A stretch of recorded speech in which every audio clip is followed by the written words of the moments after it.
Sebuah video diposting oleh Trent Pascal pada tanggal 21 Oktober tahun 2020, beberapa saat sebelum dia membunuh istrinya sendiri.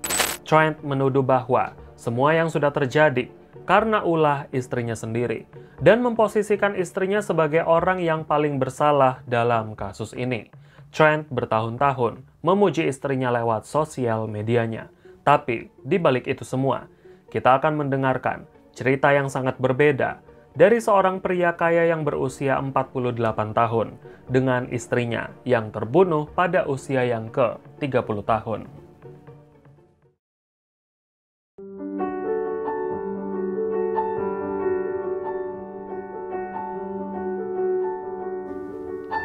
Lemark adalah sebuah kota dengan penduduk sebanyak 18.000 jiwa yang terletak di selatan kota Houston, negara bagian Texas. Kota itu sangatlah aman dan tentram. Hanya ada beberapa kasus kecil seperti pencurian dan kasus kecil lainnya yang terjadi di kota itu. Savannah Kinshon Pascal lahir pada tanggal 22 Agustus tahun 1990 di Pasadena, Texas. Savannah tumbuh menjadi wanita yang memiliki banyak talenta. Dia dikenal sebagai instruktur senam berbakat, penunggang kuda yang handal, dan gemar memainkan ice skating. Pada saat SMA, dia bercita-cita ingin menjadi dokter hewan dan bekerja secara sukarela di klinik hewan setempat. Namun, setelah mengamati penderitaan hewan yang ditanganinya, membuatnya merubah cita-citanya. Dia pun mengejar cita-citanya menjadi seorang koki. Namun secara tidak terduga, dia hamil pada usia yang ke-19 tahun dari seorang pria yang tidak mau bertanggung jawab. Sehingga Savannah menjadi ibu tunggal bagi anak laki-lakinya bernama William. Savannah kemudian bekerja di sebuah yayasan rumah duka yang dengan cepat menjadikan dirinya sebagai direktur di yayasan rumah duka itu karena ketulusan hatinya yang dapat menghibur keluarga yang berduka. Semuanya tidak ada masalah. Savannah mampu menghasilkan banyak uang dari pekerjaannya untuk menghidupi anaknya hingga pada akhirnya semuanya hancur ketika dia bertemu dengan seorang pria bernama Trent Pascal yang pada saat itu berusia 40 tahun. Sementara Savannah sendiri masih berusia 22 tahun. Trent bekerja sebagai kontraktor di bidang properti yang membuatnya memiliki banyak harta. Serta usianya yang matang, membuat Savannah merasa yakin bahwa Trent adalah orang yang tepat. Selama mereka berpacaran, Trent memang sudah menunjukkan hal-hal yang mengganggu. Trent cenderung tidak bisa menahan emosi, cemburu dengan hal-hal yang kecil, sangat sombong dan arogan, dan sifat protektifnya mendominasi kehidupan Savannah. Walaupun Savannah keberatan menjadi tunangan Trent, mereka pun tetap menikah beberapa bulan setelah bertemu, yang memberi mereka seorang anak perempuan bernama Mackenzie. Pernikahan mereka tampak seperti pernikahan yang penuh kebahagiaan. Mereka tidak jarang mengumbar cerita dalam sosial media. Trent juga sering menulis status di akunnya yang memuji Savannah dan sangat bangga mempunyai istri yang cantik. Meskipun kenyataannya sangat jauh berbeda, yang cenderung menjadi hubungan beracun dan tidak sehat dari awal mereka berpacaran hingga menikah. Trent mulai membatasi Savannah untuk bertemu dengan teman-temannya dan menjelek-jelekan sahabat Savannah sendiri.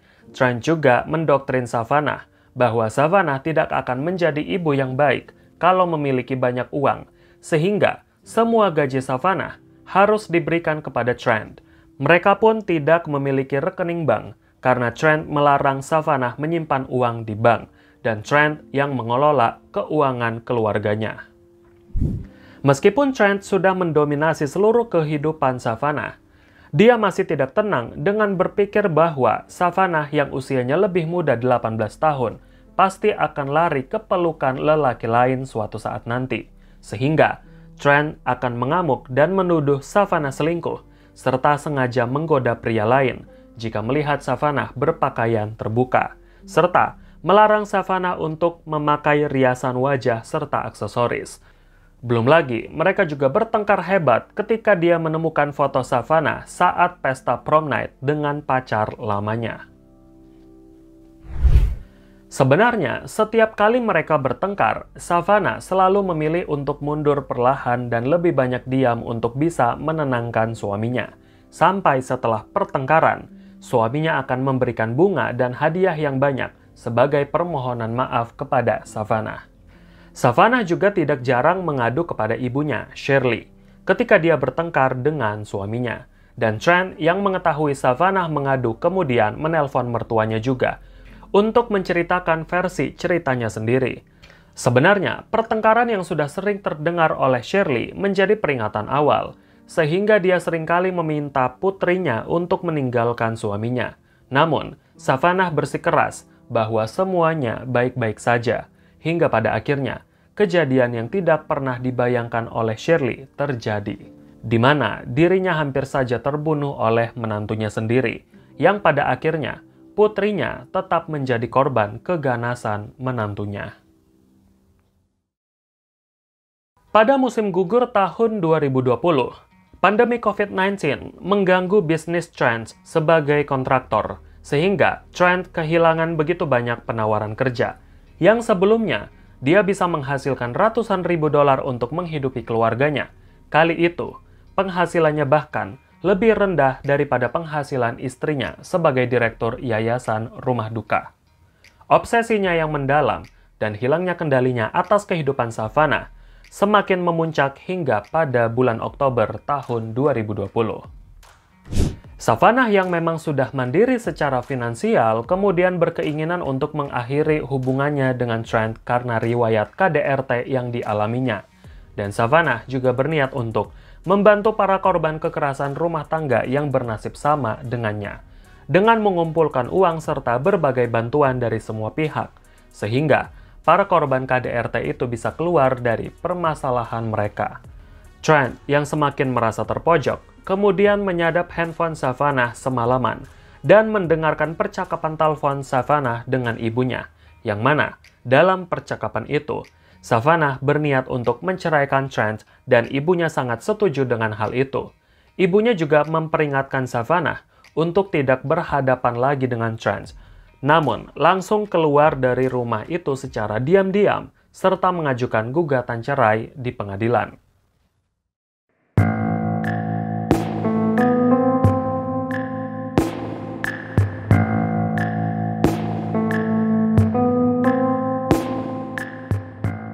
Pada pagi hari, tetangganya, Donald Riddick, mendengar adanya pertengkaran besar yang datang dari arah rumah Trent Pascal. Donald adalah teman masa kecil Savannah, sehingga dia sangat mengenal temannya yang tinggal di seberang rumahnya itu. Suara-suara keributan itu cukuplah jelas terdengar, yang memang suara itu suara Savannah dan Trent. Dia pun terkejut karena mereka tidak pernah bertengkar sehebat itu. Hingga pada akhirnya, Trent terlihat keluar dengan mobilnya sendirian, diikuti oleh Savannah yang keluar bersama anak-anaknya dengan mobilnya ke rumah tetangganya yang lain untuk menenangkan diri. Selanjutnya, Savannah pergi dan kembali pulang ke rumahnya hanya bersama dengan ibunya pada tengah hari. Tidak ada yang mengawasi rumah Trent dan tidak ada yang menyadari kebrutalan yang terjadi di sana, hingga pada akhirnya Savannah terbunuh. Trent yang pulang ke rumah sebelum Savannah dan ibunya sampai, kemudian membuat sebuah video lewat kanal YouTube yang ditujukan untuk anak-anaknya, William dan Mackenzie, dan berusaha menjatuhkan reputasi istrinya, serta menyelamatkan namanya sendiri, yang seolah-olah menuduh bahwa semua permasalahan dalam rumah tangganya karena ulah istrinya. I didn't choose this. Your mom chose this. She's been cheating on me for a long time. I have audio of her talking to other guys. I didn't do nothing wrong to her. When we first got together, I told her, "You're too young for me." There's an 18-year-old difference in her age, and I knew she was kind of too young, but she's been playing me for a fool. I told her not to mess with me, not to mess with my emotions. Don't play with me. I got an audio where she was calling a guy yesterday on her way to get her eyelashes done, and she said, "Hey, baby," and he goes, "Hey," and I was like, "That's not my voice. Why is she calling somebody else baby?" Then she started talking about a dream and everything, and she had with them too about sex and everything. Savannah dan Shirley yang tidak tahu kalau Trent sedang membuat video di dalam rumah, kemudian pulang. Trent yang melihat mereka berdua datang dari monitor CCTV, kemudian bersembunyi di kamar mandi di dalam kamar tidur utama. Shirley yang masuk dengan Savannah ingin memakai kamar mandi, dan dia memilih untuk memakai kamar mandi di dalam kamar tidur utama rumah itu. Tiba-tiba, Trent yang muncul dari balik tirai kamar mandi dengan senjatanya, kemudian mulai mengancam mertuanya dengan berkata bahwa dia akan membunuh Shirley dan kemudian membunuh Savannah. Satu tembakan dilepaskan oleh Trent, tapi untungnya tembakan itu meleset dan Shirley bisa kabur dari kamar utama itu sambil beberapa kali tersandung. Ketika Shirley berhasil keluar dari rumah menuju rumah tetangganya, dari dalam rumah terdengar beberapa tembakan yang menggema di jalan perumahan. Sementara, tetangga mereka menelpon 911 untuk melaporkan kejadian itu. Trent muncul di depan pintu rumah dengan handphone di telinganya yang mengabarkan kepada bibi Savannah bahwa dia sudah berhasil membunuh keponakannya. Trent lalu pergi dengan mobilnya. Shirley yang ketakutan lalu masuk ke rumah itu dan menemukan Savannah sudah tergeletak di lantai dengan genangan darah karena luka tembak. Savannah pun dinyatakan meninggal dunia setelah dibawa ke rumah sakit oleh tim paramedis.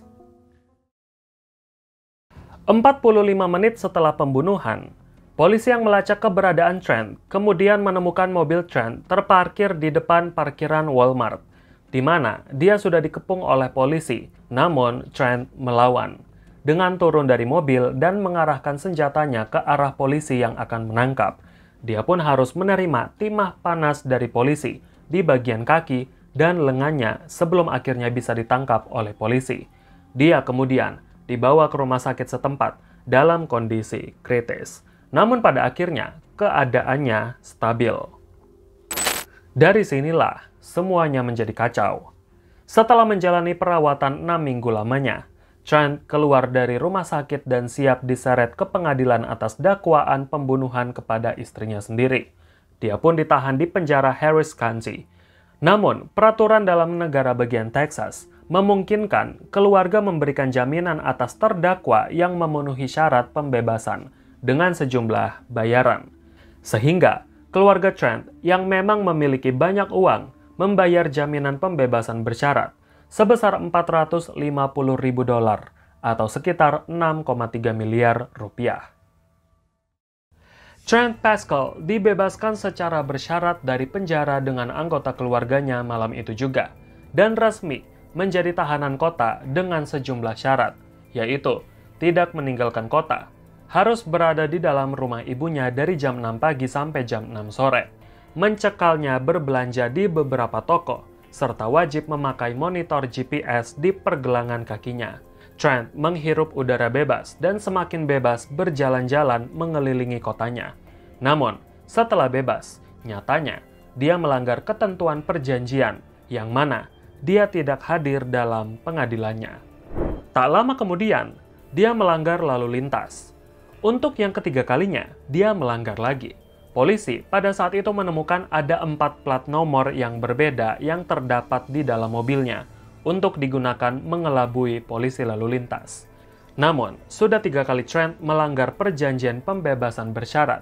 Dia tetap dibebaskan dan polisi tidak mencabut perjanjiannya. Pelanggaran yang keempat dilakukan lagi oleh Trent yang mana dia berlibur di Galveston Bay dan memposting liburannya di akun media sosial. Sehingga hal ini mendorong pihak kepolisian untuk membatalkan perjanjian pembebasan bersyarat dan siap menjebloskan Trent kembali ke dalam penjara. Namun, semuanya sudah terlambat.